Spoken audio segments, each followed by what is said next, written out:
ਇਹਨਾਂ ਨੂੰ centre government ਨੇ 60-70 ਸਾਲ ਤੋਂ ਤਿਆਰ ਇਸ ਕਰਮ ਕਰਕੇ ਕੀਤਾ ਸੀ ਵੀ ਇੱਥੋਂ ਅਸੀਂ ਫੂਡ ਗ੍ਰੇਨ ਇੱਕ ਥਾਂ ਤੋਂ ਚੱਕ ਲਾਂਗੇ, ਕਿਉਂਕਿ ਆਪਰੇਸ਼ਨ ਕਰਨਾ ਬਹੁਤ ਔਖਾ ਸਾਰੇ ਇੰਡੀਆ 'ਚ। ਪ੍ਰੈਜੈਂਟ ਪ੍ਰਾਈਸ ਸਟਰਕਚਰ ਜਾਂ ਕਾਸਟ ਸਟਰਕਚਰ ਦੇ ਹਿਸਾਬ ਨਾਲ ਮਤਲਬ ਕੋਈ ਕ੍ਰੌਪ ਵੀਟ ਪੈਡੀ ਨੂੰ ਰਿਪਲੇਸ ਨਹੀਂ ਕਰਦੀ। ਸਾਰੀ ਟੈਕਨੋਲੋਜੀ ਉਹਦੇ ਡਿਵੈਲਪ ਕਰ ਲਈ ਵੀ ਤਾਂ ਵੀਟ ਅਤੇ ਪੈਡੀ ਦਾ ਹੀ ਮਤਲਬ ਇੱਥੇ ਫਸਲ ਹੋ ਸਕਦੀ। ਐਟੀਟਿਊਡ ਵੀ ਇਹੀ ਹੋ ਗਿਆ ਲੋਕਾਂ ਦਾ, ਉਹ ਕੰਮ ਕਰਨ ਦਾ ਤਰੀਕਾ ਸਾਰਾ ਕੁਛ ਉਹ ਨਾ 60-70 ਸਾਲਾਂ 'ਚ ਇਹਨੂੰ ਤੋੜਨਾ ਬਹੁਤ ਔਖਾ ਅਜੇ। ਅਤੇ ਹੁਣ ਇਹਨੂੰ ਜਦੋਂ ਕੋਈ ਚੇਂਜ ਕਰਨ ਦੀ ਮਾੜੀ ਜਿਹੀ ਵੀ ਗੱਲ ਉੱਠਦੀ ਹੈ ਤਾਂ ਰਿਵੋਲਟ ਹੋਣਾ ਹੀ ਹੋਣਾ। ਉਹ ਇੱਦੋਂ ਸਵੀਰ ਜਿਹਨੂੰ ਤੋੜਨ ਦੀ ਕੋਸ਼ਿਸ਼ ਕਰਨਗੇ, ਹੋ ਸਕਦਾ ਵਾਇਲੈਂਟ ਮੂਵਮੈਂਟ ਵੀ ਹੋ ਜਾਏ। ਅਤੇ ਚੌਲਾਂ ਦੇ ਵਿੱਚ ਵੀ ਉਹ ਇਹੀ ਸੋਚ ਰਹੇ ਨੇ ਵੀ ਜਿੰਨਾ ਸਾਨੂੰ ਲੋੜ ਹੈ ਇਸ ਏਰੀਏ 'ਚੋਂ ਉਨਾ ਕਿ ਅਸੀਂ ਖਰੀਦ ਲਈਏ, ਬਾਕੀ ਇਹ ਆਪ ਕੁੱਲੀ ਜਿੱਥੇ ਮਰਜ਼ੀ ਵੇਚਣ। ਇਹ ਜਿਹੜੀ ਗੌਰਮੈਂਟ ਬਣ ਗਈ, ਇਹ ਥੋੜ੍ਹੀ ਜਿਹੀ ਨੌਨ ਫਾਰਮਿੰਗ ਕਮਿਊਨਿਟੀ ਦੀ ਅੰਦਰ ਬਣੀ ਸਰਕਾਰ ਜਿਹੜੀ ਬੀਜੇਪੀ ਦੀ ਹੈ। ਪ੍ਰੋਬਲਮ ਆਈ ਕਿਉਂ ਬੀਜੇਪੀ ਦੀ ਸਰਕਾਰ ਕਰਕੇ? ਕਿਉਂਕਿ ਬੀਜੇਪੀ 'ਚ ਜੱਟ ਨਹੀਂ ਕੋਈ, ਸਾਰੇ ਜੱਟ ਫੀਮ ਬੀਜਣ ਲੱਗ ਜਾਣਗੇ ਅਤੇ ਕਿਸੇ ਨੂੰ ਕੀ ਪਤਾ ਇਹਦੀ ਡਿਮਾਂਡ ਸਪਲਾਈ ਕੀ ਹੋਊ। ਬਾਕੀ ਹੋਣਾ ਕੁਛ ਨਹੀਂ, ਜੇ ਇਹਨੂੰ ਪੰਗਾ ਬਾਹਲਾ ਲੈਣਗੇ ਜੇ ਸੈਂਟਰ ਵਾਲੇ, ਇਹ ਹੋਰ ਵਾਇਲੈਂਟ ਹੋ ਜਾਊ। ਜਿਵੇਂ ਜਾਪਾਨ ਦੇ ਵਿੱਚ ਹੈ, ਕਿਸਾਨਾਂ ਨੇ ਸਮੂਹ ਬਣਾ ਕੇ ਆਪਣੀ ਫਸਲ ਵੇਚਦੇ ਆ, ਅਤੇ ਉਹ ਮੇਰੇ ਹਿਸਾਬ ਨਾਲ ਜੇ ਇੱਥੇ ਆਪਣੇ ਕਿਸਾਨ ਕਰ ਲੈਣ, ਇਹਦਾ ਪਤਾ ਕੀ ਹੈ, ਕਲਚਰ ਦਾ ਫਰਕ ਆ। ਆਪਣੇ ਪੰਜਾਬੀ ਤਾਂ ਆਪਣੇ ਘਰ 'ਚ ਨਹੀਂ, ਯਾਰ ਦੋ ਭਰਾ ਨਹੀਂ ਕੱਟਦੇ, ਤੁਸੀਂ ਉਹਨਾਂ ਨੂੰ ਕੋਆਪਰੇਟ ਕਰਾ ਕੇ ਦਿਖਾ ਦਿਓ, ਮੈਂ ਸ਼ਰਤ ਲਾਉਣਾ। ਤਾਂ 8000 ਰੁਪਈਆ ਦਿਹਾੜੀ ਪੰਜਾਬ ਦੇ ਵਿੱਚ ਕਰ ਦੇਣ, ਉਹੀ ਮੁੰਡੇ ਸਾਰੇ ਇੱਥੇ ਉਹੀ ਕੰਮ ਕਰਨ ਲੱਗ ਜਾਣਗੇ। ਤੁਸੀਂ ਲੈਂਡ ਮਾਰਕੀਟ ਖੋਲ੍ਹ ਦਿਓਗੇ ਵੀ ਜਿੰਨੀ ਮਰਜ਼ੀ, ਜਿਵੇਂ ਆ ਇਹਨਾਂ ਨੇ ਕਿਹਾ ਵੀ ਜਿੰਨੇ ਮਰਜ਼ੀ ਦਾਣੇ ਕੋਈ ਸਟੋਰ ਕਰ ਲਓ, ਅਤੇ ਲੈਂਡ ਨੂੰ ਕਹਿੰਦੇ ਜਿੰਨੀ ਮਰਜ਼ੀ ਕੋਈ ਲੈਂਡ ਆਪਦੀ ਖਰੀਦੇ, ਅਤੇ ਓਪਨ ਖੋ ਗਈ ਨਾ ਲੈਂਡ, ਅਤੇ ਜਿਹੜੇ ਸਾਰੇ ਬਾਹਰ ਬੈਠੇ ਉਹ ਤਿਆਰ ਬੈਠੇ ਵੇਚਣ ਨੂੰ।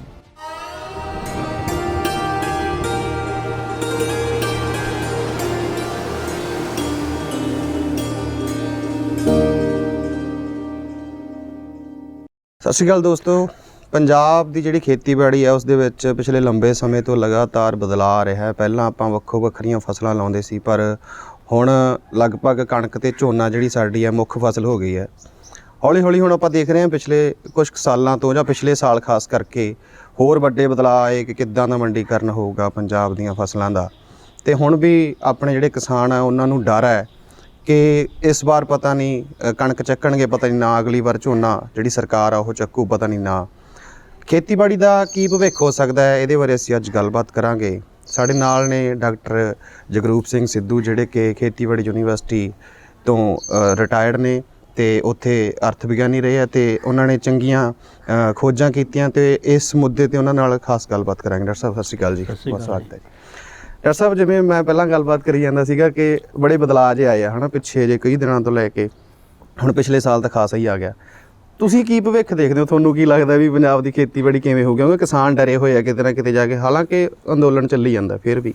ਕਿਸਾਨ ਜਿਹੜੀ ਖੇਤੀ ਦਾ ਭਵਿੱਖ ਪੰਜਾਬ ਦਾ ਤਾਂ ਅਜੇ ਤਾਂ ਇਹੀ ਰਹਿਣਾ ਮਤਲਬ, ਕਿਉਂਕਿ ਸਾਨੂੰ ਕਾਫੀ 65 ਤੋਂ ਲੈ ਕੇ ਹੁਣ ਤੱਕ ਕਿੰਨੇ ਸਾਲ 70 ਸਾਲ ਹੋ ਗਏ।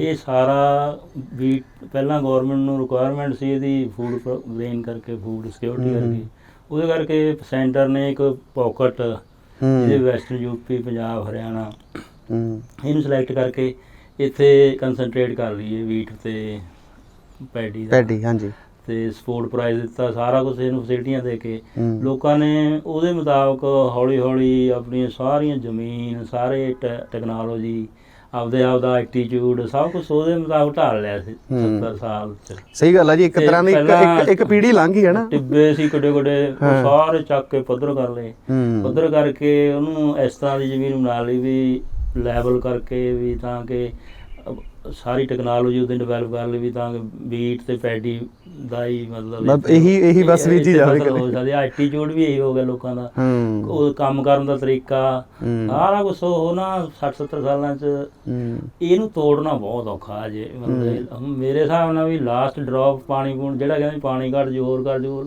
ਅੱਜ ਲਾਸਟ ਡਰੋਪ ਤੱਕ ਲੋਕ ਛੇਤੀ ਨਹੀਂ ਹਟਦੇ। ਜੇ ਹਟਣਗੇ ਤਾਂ ਬਹੁਤ ਵੱਡਾ ਜਿਵੇਂ ਡਿਸਟਰਬੈਂਸ ਹੈ ਇਹ ਹੋਰ ਵਾਜੂਗੀ ਵੈਸੇ। ਜਿਵੇਂ ਹੁਣ ਆਪਣੇ ਜਿਹੜਾ ਹੁਣ ਆਪਣੇ ਉੱਥੇ ਕਿਸਾਨੀ ਘੋਲ ਵੀ ਚੱਲੀ ਜਾਂਦਾ ਹੈ, ਉਹ ਵੀ ਖਾਸ ਕਰਕੇ ਇਸ ਚੀਜ਼ ਨੂੰ ਲਈ ਹੈ ਕਣਕ ਝੋਨੇ ਨੂੰ ਲੈ ਕੇ। ਸਿਰਫ ਕਣਕ ਝੋਨੇ ਨੂੰ ਲੈ ਕੇ ਹੀ ਹੈ ਵੀ ਕਣਕ ਝੋਨੇ ਤੇ ਸਾਡਾ ਜਿਹੜਾ ਘੱਟੋ ਘੱਟ ਸਮਰਥਨ ਮੁੱਲ ਆ ਇਹਦਾ ਜਿਹੜਾ ਲੋਕੇਸ਼ਨ ਆ ਐਜੀਟੇਸ਼ਨ ਦੀ, ਇਹ ਵੀ ਦਿੱਲੀ ਦੇ ਪੈਰੀਫੇਰੀ ਤੇ ਆ। ਇਹਦਾ ਕਾਰਨ ਵੀ ਇਹੀ ਆ ਕਿਉਂਕਿ ਵੈਸਟਰਨ ਯੂਪੀ ਦੇ ਫਾਰਮਰ ਨੇ ਜਿਹੜੇ, ਉਹ ਵੀ ਇੱਧਰੋਂ ਜਾ ਕੇ ਜ਼ਮੀਨਾਂ 'ਚ ਉਹਨਾਂ ਕੋਲ ਜ਼ਿਆਦਾ ਨੇ, ਖੁੱਲੀਆਂ ਨੇ। ਤੇ ਮੱਧ ਪ੍ਰਦੇਸ਼ ਦਾ ਵੀ ਜਿਹੜਾ ਦਿੱਲੀ ਦੇ ਮੇਰਪੁਰ ਦੇ ਨਾਲ ਏਰੀਆ, ਇੱਥੇ ਵੀ ਆਪਣੇ ਪੰਜਾਬੀ ਫਾਰਮਰ ਹੀ ਕਾਫੀ ਬੈਠੇ ਆ, ਰਾਜਸਥਾਨ 'ਚ ਵੀ, ਹਰਿਆਣੇ 'ਚ ਤੇ ਪੰਜਾਬ 'ਚ।